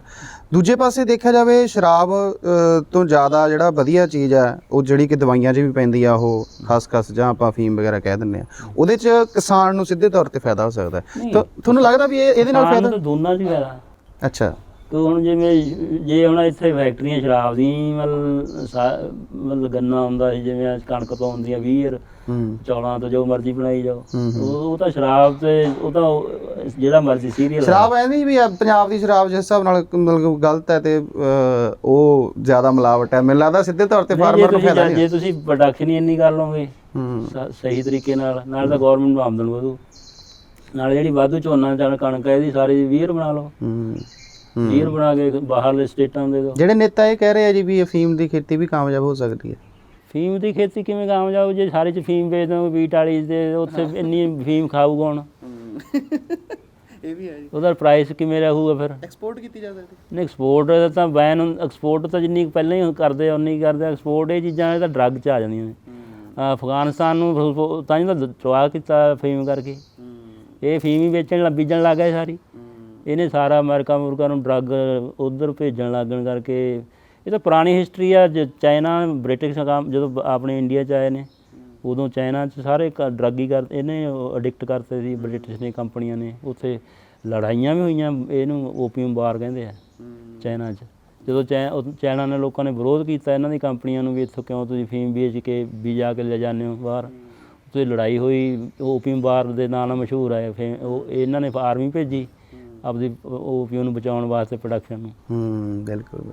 ਇਹਦੇ ਨੁਕਸਾਨ ਵੀ ਹੋ ਜਾਂਦੇ ਨੇ ਨਾ। ਇਹ ਖੇਤੀ ਇੱਦਾਂ ਦੀ ਆ ਨਾ, ਇਹ ਮਤਲਬ ਤੁਸੀਂ ਇਹਨੂੰ ਇੱਕ ਖਾਸ ਲਿਮਿਟ ਦਾ ਵੀ ਕਹੀ ਤਾਂ ਜਾਂਦੇ ਨੇ ਲੋਕਾਂ ਨੂੰ, ਜੱਟਾਂ ਨੂੰ ਇਹ ਨਹੀਂ ਪਤਾ ਵੀ ਇਹ 'ਚ ਤੈਨੂੰ ਆਮਦਨ ਕਿੰਨੀ ਹੋਊਗਾ। ਹਜੇ ਕੋਈ ਪਤਾ ਨਹੀਂ ਹੈ ਕਿਸੇ ਨੂੰ ਕੀ ਪਤਾ ਇਹਦਾ ਮਾਰਕੀਟ ਪ੍ਰਾਈਸ ਕੀ ਹੋਊਗਾ। ਜੇ ਸਾਰੇ ਫਰਜ਼ ਕਰੋ ਸਾਰੇ ਜੱਟ ਫੀਮ ਬੀਜਣ ਲੱਗ ਜਾਣਗੇ ਤੇ ਕਿਸੇ ਨੂੰ ਕੀ ਪਤਾ ਇਹਦੀ ਡਿਮਾਂਡ ਸਪਲਾਈ ਕੀ ਹੋਊ। ਬਾਕੀ ਜਿਸ ਹਿਸਾਬ ਨਾਲ ਆਪਾਂ ਪਹਿਲਾਂ ਗੱਲ ਕੀਤੀ ਹੈ ਕਿ ਵੀ ਆਪਾਂ ਜ਼ਿਆਦਾ ਮਸ਼ੀਨੀਕਰਨ ਵੱਲ ਹੋ ਗਏ, ਇਹ ਜ਼ਿਆਦਾ ਮਜ਼ਦੂਰ ਲੱਗਦੇ ਹੋਣਗੇ ਇਹਦੇ 'ਚ ਤਾਂ। ਇਹ ਤਾਂ ਹੁੰਦੀ ਹੀ ਨਹੀਂ। ਇਹਨੂੰ ਕੀ ਕਰੋਗੇ ਤੁਸੀਂ? ਉਹ ਚੀਰਾ ਲਾਉਣਾ ਕੱਲੇ ਦਾ ਸੌਖਾ ਹੋਵੇ। ਸਹੀ ਗੱਲ। ਇਹਦੇ ਪ੍ਰੋਸੈਸ ਐਵੇਂ ਉਹ ਵੀ ਕਹੀ ਜਾਂਦੇ ਲੋਕ, ਪਰ ਉਹ ਛੱਡੀ ਜਾਂਦੇ ਕਈ ਬਿਨਾਂ ਸੋਚੇ ਸਮਝੇ ਨਾ।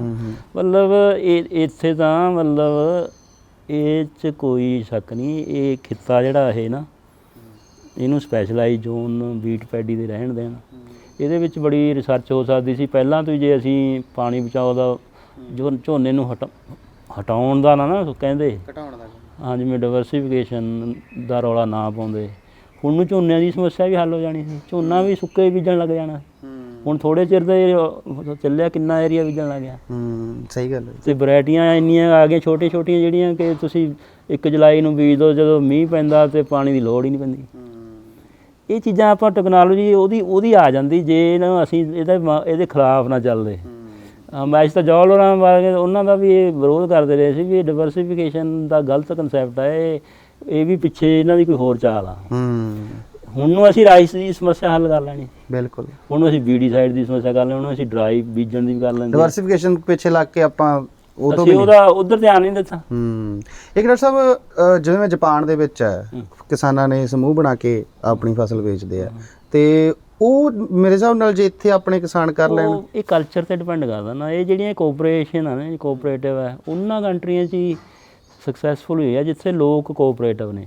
ਜਾਪਾਨ ਦੀ ਤਾਂ ਸੁਸਾਇਟੀ ਇੰਨੀ ਆ ਆਪਦੇ ਕੰਟਰੀ ਵਾਸਤੇ, ਮਤਲਬ ਇੰਨੇ ਕੋਰੀਆ ਹੋਏ ਜਾਪਾਨ, ਇਹ ਪਰਟੀਕੂਲਰ ਕਮਿਊਨਿਟੀਜ਼ ਨੇ ਜਿਹੜੀਆਂ ਇਹ ਇਹਨਾਂ ਵਾਸਤੇ ਸਕਸੈਸਫੁਲ ਨੇ। ਜਿਵੇਂ ਗੁਜਰਾਤ ਸੀ ਜਾਂ ਦੁੱਧ ਵਾਲਾ ਮਾਡਲ ਲੱਗਿਆ ਸੀ, ਉਹੀ ਦੁੱਧ ਵਾਲਾ ਮਾਡਲ ਪੰਜਾਬ 'ਚ ਲੱਗਿਆ ਜੀ, ਸਾਰਾ ਫੇਲ ਹੋ ਗਿਆ।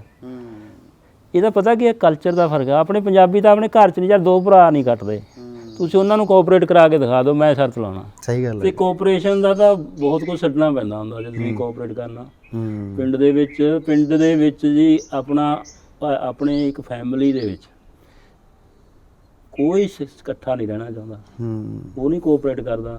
ਇੱਕ ਪਿੰਡ ਦੇ 4 ਘਰ ਨਹੀਂ ਕੋਆਪਰੇਟ, ਪਿੰਡ ਨਹੀਂ ਕੋਈ ਕੋਆਪਰੇਟ ਕਰ ਸਕਦਾ, ਕੋਆਪਰੇਸ਼ਨ ਚੱਲੂਗਾ ਨਹੀਂ। ਸਹੀ ਗੱਲ ਹੈ। ਇੱਥੇ ਨਹੀਂ ਕੋਆਪਰੇਟ, ਤਾਂ ਚੱਲੀ ਨਹੀਂ। ਸਾਰੇ ਮਾਡਲ ਐਕਸਪੈਰੀਮੈਂਟ ਕਰਕੇ ਦੇਖੇ। ਸੁਸਾਇਟੀਆਂ ਵੀ ਸਰਕਾਰ ਦਾ ਡਿਪਾਰਟਮੈਂਟ ਉਹ ਨਾ ਕੋਆਪਰੇਟਿਵ ਹੈ, ਲੇਕਿਨ ਇਹ ਕੋਆਪਰੇਸ਼ਨ ਨਹੀਂ ਹੈਗੀ, ਇਹ ਤਾਂ ਇੱਕ ਸਰਕਾਰ ਦਾ ਮਹਿਕਮਾ ਬਣਾਇਆ ਹੋਇਆ। ਸਹੀ ਗੱਲ ਹੈ ਜੀ, ਬਿਲਕੁਲ। ਕਿਸੇ ਨੂੰ ਇਹ ਨਹੀਂ ਪਤਾ ਮੇਰਾ ਹਿੱਸਾ ਕੀ ਆ ਉਹ 'ਚ, ਬਸ ਉਹ ਆ ਵੀ ਇਹ ਸੁਸਾਇਟੀ ਬਣੀ ਹੈ, ਇੱਥੇ ਤੁਸੀਂ ਫਰਟੀਲਾਈਜ਼ਰ ਚੱਕ ਲੈਣਾ, ਅੱਧਾ ਉਹ ਲੋਨ ਜਿਹੜਾ ਲੈਣਾ ਲੋਨ, ਬਸ ਉਹੀ ਕੁਛ ਹੈ। ਇਹ ਕੋਆਪਰੇਸ਼ਨ ਥੋੜ੍ਹਾ ਆ। ਜਾਪਾਨ ਦੇ ਤਾਂ ਕੋਆਪਰੇਟ ਇਹੋ ਜਿਹੇ ਨੇ ਤੇ ਇੰਟਰਨੈਸ਼ਨਲ ਲੈਵਲ ਤੇ ਵੱਡੇ ਵੱਡੇ ਕੋਆਪਰੇਟ ਬਣੇ ਜਿਹੜੇ ਸਾਰਾ ਕੁਛ ਕਰਦੇ ਆ। ਤਾਂ ਬਿਲਕੁਲ। ਇੱਕ ਆਖਰੀ ਸਵਾਲ ਹੈ ਜੀ, ਤੁਸੀਂ ਬਹੁਤ ਵਧੀਆ ਗੱਲ ਕੀਤੀ ਕਿ ਇਹ ਸਾਰਾ ਕੁਦਰਤੀ ਪ੍ਰੋਸੈਸ ਹੈ ਨਾ, ਜਿਹੜਾ ਵੀ ਹੋਣਾ ਹੁੰਦਾ ਉਹ ਹੋ ਹੀ ਜਾਣਾ ਹੁੰਦਾ। ਜਿਵੇਂ ਕਿ ਹੁਣ ਬਾਹਰ ਜਾਣਾ ਤਾਂ ਮਾਈਗ੍ਰੇਸ਼ਨ ਹੋਣੀ ਹੈ ਤਾਂ ਉਹ ਵੀ ਹੋ ਜੂਗੀ। Natural induced process. ਹਾਂਜੀ, ਨੈਚੁਰਲ ਵਿੱਚੋਂ ਨਿਕਲਦਾ। ਇਹ ਆਪਾਂ ਭਰਾਉਂਦੇ ਨਹੀਂ ਹੁੰਦੇ ਇਨਵਿਜ਼ੀਬਲ ਹੈਂਡ, ਛੋਟੇ ਛੋਟੇ ਅੰਦਰ, ਉਹ ਦਿਖਦੇ ਨਹੀਂ ਹੁੰਦੇ। ਹਾਂ, ਹੁਣ ਤੁਸੀਂ ਹੋ, ਮੈਂ ਆ ਜਾਂ ਤੁਸੀਂ ਹੋ, ਦੋਨੇ ਜਣੇ ਹੋ, ਤੁਸੀਂ ਆਮ ਲੋਕਾਂ ਨੂੰ ਕੀ ਦਿੰਦੇ ਹੋ, ਪਰ ਤੁਸੀਂ ਪਤਾ ਨਹੀਂ ਸਾਰਾ ਦਿਨ ਕੀ ਕਰੀ ਜਾਂਦੇ। ਹਾਂ, ਬਿਲਕੁਲ। ਉਹਨਾਂ ਦੇ ਐਕਸ਼ਨ ਹਰ ਬੰਦਾ, ਲੋਕਾਂ ਨੂੰ ਤਾਂ ਆਊਟਪੁੱਟ ਹੀ ਦਿੰਦੀ ਹੈ। ਯਾਰ ਵਿਹਲਾ ਬੈਠਾ, ਕੋਈ ਸੜਕ ਤੇ ਬੈਠਾ, ਉਹ ਵੀ ਕੁਛ ਨਾ ਕੁਛ ਸੋਚੀ ਜਾਂਦਾ। ਉਹ ਜਿਹੜੇ ਇੰਡੀਵਿਜੂਅਲ ਹੈਂਡ ਨੇ, ਤੇ ਉਹਨਾਂ ਦਾ ਇਕੱਠਾ ਇੰਪੈਕਟ ਇਹ ਆਪਣੇ ਆਪ ਇੰਡਿਊਸ ਹੁੰਦਾ। ਮਤਲਬ ਮੇਰਾ ਇਹੀ ਗੱਲ ਸੀਗਾ, ਗੱਲ ਮੈਂ ਇੱਥੇ ਉਹ ਕਰਦਾ ਸੀ ਵੀ ਇਹ ਨੈਚੁਰਲ ਇੰਡਿਊਸ ਪ੍ਰੋਸੈਸ ਹੈ, ਪਰ ਇਹ ਨਹੀਂ ਲੱਗਦਾ ਵੀ ਜਿਹੜੀ ਭਾਰਤ ਦੀ ਸਰਕਾਰ ਹੈ ਇਹਨੇ ਨੈਚੁਰਲ ਹੋਣ ਨਹੀਂ ਦਿੱਤਾ, ਇੱਕਦਮ ਹੀ ਕਰਤਾ। ਇਹ ਜਿਹੜੀਆਂ ਜਿੰਨੇ ਵੀ ਵਰਲਡ 'ਚ ਮੈਂ ਪੜ੍ਹਾਉਂਦਾ ਰਿਹਾ ਐਗਰੀਕਲਚਰ ਡਿਵੈਲਪਮੈਂਟ ਦੇ ਮਾਡਲ ਦੁਨੀਆ ਦੇ ਸਾਰੇ ਕੰਟਰੀਆਂ ਦੇ, ਜਿਹੜੇ ਕੰਟਰੀ ਨੇ ਇਹ ਇੰਡਿਊਸ ਪ੍ਰੋਸੈਸ ਨੂੰ ਫੈਸਿਲੀਟੇਟ ਕਰਤਾ ਪਾਲਿਸੀ ਨਾਲ, ਉਹਨੂੰ ਉਹਦੇ 'ਚ ਰੋੜਾ ਨਹੀਂ ਟਿਕਾਇਆ, ਸਮਾਂ ਉਹਨੂੰ ਸਪੋਰਟ ਕੀਤੀ, ਉਹ ਆਪਣੇ ਆਪ ਇੰਡਿਊਸ ਹੋ ਕੇ ਲੈਵਲ 'ਤੇ ਪਹੁੰਚ ਗਿਆ। ਜਦੋਂ ਤੁਸੀਂ ਇੱਕ ਚੀਜ਼ ਇੰਡਿਊਸ ਹੋ ਰਹੀ ਹੈ, ਉਹਦੇ ਮੂਹਰੇ ਬੈਰੀਅਰ ਕ੍ਰੀਏਟ ਕਰ ਦਿੰਦੇ ਹੋ ਜਾਣ ਕੇ, ਧੱਕੇ ਨਾਲ, ਜਿਵੇਂ ਆਹ ਬੈਰੀਅਰ ਹੈ। ਹਾਂ। ਅੱਛਾ। ਤੇ ਉਹ ਫਿਰ ਉਹ ਪ੍ਰੋਸੈਸ ਦਾ ਅੰਤ ਕੀ ਹੁੰਦਾ, ਉਹਨੇ ਹੋਣਾ ਨੈਚੁਰਲ ਹੁੰਦਾ ਤੇ ਉਹਦੇ ਨਾਲ ਧੱਕੇ ਨਾਲ ਰੋਕਿਆ ਜਾਂਦਾ। ਉਹ ਜਾਂ ਤਾਂ ਉਹਦੇ 'ਚ ਕੁਝ ਵਾਇਲੈਂਟ ਹੋ ਜਾਂਦੀ ਹੈ ਚੀਜ਼, ਜਾਂ ਕੋਈ ਐਜੀਟੇਸ਼ਨ ਜਾਂ ਕੁਝ ਹੋਰ, ਇਹੀਆਂ ਚੀਜ਼ਾਂ ਵਿੱਚ ਉਹਦੇ ਵਿੱਚ ਨਿਕਲਦੀਆਂ ਨੇ। ਜੇ ਨੈਚੁਰਲ ਪ੍ਰੋਸੈਸ ਨੂੰ ਅਸੀਂ ਉਵੇਂ ਹੀ ਰਹਿਣ ਦਈਏ, ਇਹ ਆਪਣੇ ਆਪ ਹੀ ਹੋ ਜਾਣਾ ਸੀ। ਹਾਂ, ਜਿਵੇਂ ਆਹ ਮੰਡੀਆਂ ਦੇ ਵਿੱਚ ਹੁਣ ਆਪਣੇ ਆਪ ਹੀ ਇੰਡਿਊਸ ਇੰਪਰੂਵਮੈਂਟ ਹੋਈ ਜਾਵੇ ਜਿਵੇਂ ਲੋਕ ਚਾਹੁੰਦੇ ਆ। ਸਹੀ ਗੱਲ ਹੈ। ਤੇ ਹੁਣ ਇਹ ਪ੍ਰੋਬਲਮ ਆ ਵੀ ਆੜ੍ਹਤੀ 35-40% ਜੱਟ ਆੜ੍ਹਤੀਏ ਨੇ, ਉਹਨਾਂ ਦੇ ਨਾਲ ਬਿਜ਼ਨਸ ਜੱਟ ਦਾ ਵੀ ਸ਼ੁਰੂ ਕਰਨ ਲੱਗੇ ਬਾਣੀ ਹੁੰਦੇ, ਉਹ ਹਟਦੇ ਜਾਂਦੇ ਵਿੱਚੋਂ। ਸਹੀ ਗੱਲ ਹੈ। ਤੇ ਉਹ ਗੌਰਮੈਂਟ ਉਹਨਾਂ ਦੇ ਵਿਰੁੱਧ ਤਾਂ ਵੀ ਨਾਲੇ ਤਾਂ ਇਹ ਆੜ੍ਹਤੀ, ਨਾਲੇ ਖੇਤੀ ਵੱਡੇ ਪੱਧਰ 'ਤੇ ਕਰਦੇ ਨੇ, ਨਾਲੇ ਆੜ੍ਹਤੀਏ ਨੇ, ਟੈਕਸ ਕੋਈ ਦਿੰਦੇ ਨਹੀਂ, ਫੈਸਿਲਿਟੀ ਅਨਸੈਸਰਲੀ ਐਵੇਂ ਉੱਥੋਂ 2.5% ਪੋਲੀਟੀਕਲ ਬੰਦਿਆਂ ਨੂੰ ਸਪੋਰਟ ਕਰਦੇ ਆ, ਪੈਸੇ ਦਿੰਦੇ ਆ ਤੇ ਆਪਦਾ ਕਮਿਸ਼ਨ ਵਧਾ ਲੈਂਦੇ ਨੇ। 1% ਪਤਾ ਨਹੀਂ ਹੁੰਦਾ, 0.5% ਪਹਿਲਾਂ 2.5 ਦੇ ਕਰਾ ਲਿਆ ਬਾਦਲ ਤੋਂ ਕਹਿ ਕੇ, ਉਹ ਪੈਸੇ ਪੋਲੀਟੀਕਲ ਦੇ ਦਿੰਦੇ ਨੇ ਉਹ ਇਕੱਠੇ ਕਰਕੇ, ਥੋੜ੍ਹੇ ਬੰਦੇ ਆ। ਤੇ ਉਹ ਹੁਣ ਗੌਰਮੈਂਟ ਨੂੰ ਚਾਹੁੰਦਾ ਹੈ ਵੀ ਇੰਨੇ ਪੈਸੇ 800-900 ਕਰੋੜ ਰੁਪਈਆ ਤਾਂ ਇਹੀ ਲੈ ਜਾਂਦੇ ਆ। FCA ਨੂੰ ਪੈਂਦਾ ਉਹ ਸਾਰਾ। ਸਹੀ ਗੱਲ ਹੈ। ਤੇ FCA ਫਿਰ ਉਹ ਜਿਹੜੀ ਇਹਦੀ ਸਟੋਰੇਜ ਪਾ ਕੇ 3000 ਰੁਪਏ ਕੁਇੰਟਲ ਪੈਂਦੀ ਹੈ ਕਣਕ। ਉਸ ਕਰਕੇ ਗੌਰਮੈਂਟ ਅੰਦਰੋਂ ਅੰਦਰੀ ਉਹ ਜਿਹੜੇ ਕੈਲਕੂਲੇਟਰ ਉੱਥੇ ਬੈਠੇ ਵੇਚ ਜਾਂਦੇ ਰਹੀ, ਹੋਰ ਨੀਤੀ ਯੋਗ ਵਾਲੇ ਹੋਰ ਗੁਲਾਟੀ ਗਲੂਟੀ ਬੈਠੇ, ਉਹ ਫਿਰ ਇਹ ਸਾਰੀਆਂ ਕੈਲਕੂਲੇਸ਼ਨਾਂ ਕਰ ਇਹਨਾਂ ਨੂੰ ਦੱਸ ਰਹੇ ਨੇ ਵੀ ਆਹ ਕੰਮ ਇਹਨੂੰ ਐ ਕਰੀਏ, ਇੰਨੇ ਖਰਚੇ ਵੱਧ ਗਏ। ਹਾਂ ਇਹ ਕਰਕੇ। ਠੀਕ ਹੈ ਡਾਕਟਰ ਸਾਹਿਬ, ਬਹੁਤ ਵਧੀਆ ਇਹ ਚੀਜ਼ਾਂ। ਹਾਂਜੀ, ਬਹੁਤ ਧੰਨਵਾਦ, ਬਹੁਤ ਵਧੀਆ ਲੱਗਿਆ ਤੁਹਾਡੇ ਨਾਲ। ਹੋਣਾ ਕੁਛ ਨਹੀਂ, ਜੇ ਇਹਨੂੰ ਪੰਗਾ ਬਾਹਲਾ ਲੈਣਗੇ ਜੇ ਸੈਂਟਰ ਵਾਲੇ, ਇਹ ਹੋਰ ਵਾਇਲੈਂਟ ਹੋ ਜੂ। ਬਿਲਕੁਲ, ਕਿਉਂਕਿ ਲੋਕ ਇਸ ਚੀਜ਼ ਤੋਂ ਪਿੱਛੇ ਨਹੀਂ ਹਟਣ ਵਾਲੇ, ਚਾਹੇ ਜੇ ਹੁਣ ਫਿਰ ਖਰੀਦਣਗੇ ਨਹੀਂ, ਉੱਥੇ ਵੀ ਉਹ ਜੰਗੀ ਪੱਧਰ ਤੇ ਐਜੀਟੇਸ਼ਨ ਹੋਊ ਤੇ ਹੋ ਸਕਦਾ ਵਾਇਲੈਂਟ ਵੀ ਹੋ ਜੇ। ਬਿਲਕੁਲ ਬਿਲਕੁਲ। ਬਹੁਤ ਕੋਈ ਵੀ ਪੋਲੀਟੀਕਲ ਪਾਰਟੀ ਸਸਟੇਨ ਨਹੀਂ ਕਰ ਸਕਣੀ ਪੰਜਾਬ 'ਚ। ਪੰਜਾਬ 'ਚ ਸਾਰੇ ਮਤਲਬ ਇਹ ਜਿਹੜਾ ਖਿੱਤਾ ਸਾਰੇ ਵਾਇਲੈਂਟ ਹੋਊ। ਪੋਲੀਟੀਕਲ ਪਾਰਟੀਆਂ ਜੇ ਸੈਂਟਰ ਇਹਨਾਂ ਨਾਲ ਕੋਆਪਰੇਟ ਨਹੀਂ ਕਰੂ, ਇਹਨਾਂ ਦੇ ਅਗੇਂਸਟ ਚੱਲੂ, ਤਾਂ ਪੋਲੀਟੀਕਲ ਪਾਰਟੀਆਂ ਦੇ ਮੇਨ ਬੰਦੇ ਨੇ ਉਹ ਵੱਡੇ ਫਾਰਮਰ ਨੇ। ਉਹਨਾਂ ਦੇ ਜਦੋਂ ਇੰਟਰਸਟ ਉਹ ਦੂਜੀਆਂ ਮੂਵਮੈਂਟਾਂ 'ਚ ਵੀ ਫਿਰ ਚੱਲਣ ਦੇ ਚਾਂਸ ਹੋ ਜਾਂਦੇ ਆ, ਫਿਰ ਵਾਇਲੈਂਟ ਵੀ ਹੋਣ ਦੇ ਚਾਂਸ ਆ। ਬਾਰਡਰ ਸਟੇਟ ਹੈ, ਦੂਜੇ ਆਲੇ ਦੁਆਲੇ ਫਿਰ ਸਪੋਰਟ ਵੀ ਮਿਲ ਜਾਂਦੀ ਹੈ। ਬਾਹਰੋਂ ਬਹੁਤ ਪੈਸਾ ਹੈਗਾ, ਇਹ ਆਪਣੀ ਕਮਿਊਨਿਟੀ ਇਹਨਾਂ ਕੋਲ, ਇਹ ਜਿਹੜੇ ਜੱਟ ਨੇ ਨਾ, ਇਹ ਬੰਦੇ ਬਾਹਰ ਬਹੁਤ ਚਲੇ ਗਏ। ਇਹਨਾਂ ਇੱਕ ਐਡਾ ਹੀ ਵੱਡਾ ਇਕੋਨਮੀ ਬਾਹਰ ਬੈਠੀ ਹੈ ਜਿਹੜੀ ਬਹੁਤ ਬੁਰੀ ਤਰ੍ਹਾਂ ਸਪੋਰਟ ਕਰ ਸਕਦੀ ਫਾਈਨੈਂਸ਼ਲੀ। ਸਹੀ ਗੱਲ ਹੈ। ਇਹ ਸੈਂਟਰ ਦੀਆਂ ਗੌਰਮੈਂਟ ਨੇ ਇਹਨਾਂ ਨੂੰ ਇਹ ਚੀਜ਼ਾਂ ਦਾ ਧਿਆਨ ਰੱਖਣਾ ਚਾਹੀਦਾ। ਹਾਂ, ਮਤਲਬ ਇਹ ਐ ਨਹੀਂਗਾ ਵੀ ਇਹ ਖਤਮ ਕਰ ਦੇਣ, ਇਹ ਖਤਮ ਐ ਨਹੀਂ, ਜੇ ਸਿਸਟਮ ਨੂੰ ਤੋੜਨਗੇ ਫਿਰ ਇਹ ਖਤਮ ਨਹੀਂ ਹੁੰਦਾ, ਇਹ ਵਾਇਲੈਂਟ ਹੋਊ ਬਹੁਤ ਜ਼ਿਆਦਾ। ਬਿਲਕੁਲ ਜੀ, ਇਹਦਾ ਰਿਸਕ ਬਹੁਤ ਜ਼ਿਆਦਾ। ਬਿਲਕੁਲ ਠੀਕ ਹੈ। ਇਹ ਬਹੁਤ ਵੱਡਾ ਡਿਸਟਰਬਡ ਏਰੀਆ ਬਣ ਸਕਦਾ, ਕਿਉਂਕਿ ਰੋਜੀ ਰੋਟੀ ਦਾ ਸਵਾਲ ਆ, ਵੱਡੇ ਫਾਰਮਰ ਤੋਂ ਸਾਰਿਆਂ ਦਾ ਸਵਾਲ ਆ।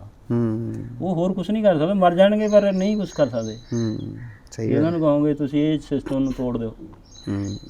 ਬਿਲਕੁਲ ਠੀਕ ਹੈ। ਡਾਕਟਰ ਸਾਹਿਬ, ਬਹੁਤ ਬਹੁਤ ਧੰਨਵਾਦ ਜੀ, ਬਹੁਤ ਵਧੀਆ ਲੱਗਿਆ ਤੁਹਾਡੇ ਨਾਲ ਗੱਲਬਾਤ ਕਰਕੇ। ਦੋਸਤੋ, ਬਹੁਤ ਵਧੀਆ ਗੱਲਬਾਤ ਕੀਤੀ ਡਾਕਟਰ ਸਾਹਿਬ ਨੇ। ਜਿਵੇਂ ਸਾਨੂੰ ਦੱਸਿਆ ਕਿ ਇਹ ਜਿਹੜਾ ਪ੍ਰੋਸੈਸ ਹੈ ਖੇਤੀਬਾੜੀ ਦਾ, ਇਹ ਕੁਦਰਤੀ ਹੋਣਾ ਚਾਹੀਦਾ ਹੈ। ਜਿਵੇਂ ਜੇ ਮੰਡੀਕਰਨ ਹੋਵੇ ਜਾਂ ਜਿਵੇਂ ਜਿਹੜੀ ਵੀ ਫਸਲ ਬੀਜਣੀ ਹੈ, ਉਸ ਹਿਸਾਬ ਨਾਲ ਜੇ ਕੁਦਰਤੀ ਤੌਰ 'ਤੇ ਜਿਵੇਂ ਕਿ ਸ਼ੁਰੂ ਤੋਂ ਚੱਲਦਾ ਆ ਰਿਹਾ, ਜੇਕਰ ਸਰਕਾਰ ਕੋਈ ਵਿੱਚ ਰੋੜਾ ਲਾਉਂਦੀ ਹੈ ਤਾਂ ਉਹਦੇ ਨਾਲ ਇਹੋ ਜਿਹੇ ਕਿਸਾਨੀ ਘੋਲ ਹੀ ਹੋਣਗੇ, ਇਹੋ ਜਿਹੀਆਂ ਐਜੀਟੇਸ਼ਨਾਂ ਹੋਣਗੀਆਂ। ਕਿਉਂਕਿ ਇਹ ਜੇਕਰ ਜਿਹੜੀ ਚੀਜ਼ ਕੁਦਰਤੀ ਹੁੰਦੀ ਹੈ ਉਹਨੂੰ ਰੋਕਣਾ ਹਰ ਇੱਕ ਲਈ ਖਤਰਨਾਕ ਹੁੰਦਾ ਹੈ।